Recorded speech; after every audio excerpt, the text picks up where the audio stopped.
How's it going? Justin here, back with another foundation repair tip of the day.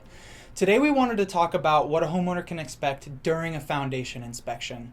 The first thing is our inspections typically take anywhere from 1 to 2 hours, but there are a ton of variables that go into that, so it can change a little bit here and there. We also ask that homeowners be available during the inspection so that they can walk around with our project consultant as measurements are being taken. Each of our project consultants' processes may vary a little bit, but let's get into the inspection.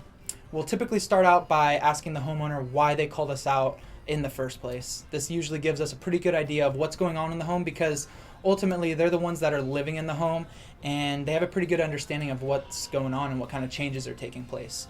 Then we will start taking measurements of the exterior of the home.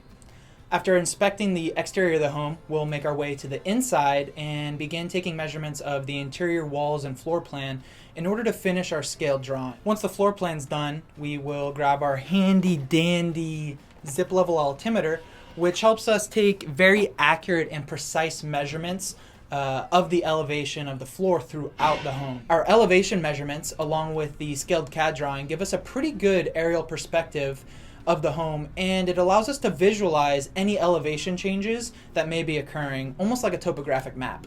Now, if the home is on a raised foundation, the next step would be to hop in there and take pictures and inspect any footings, stem walls, posts and pads, girder beams, and subfloorings. Now these crawl spaces usually aren't the cleanest, so we'll run back to our car, grab our coveralls, a respirator, usually a headlamp, and lasers for measurements.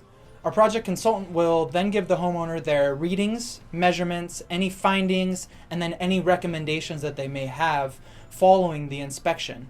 Then later that day, they will take their drawing, put it into our CAD program, and convert it to a scaled CAD drawing, and then provide that to the homeowner so that they can put it in their files for any future reference for elevation readings that they may need.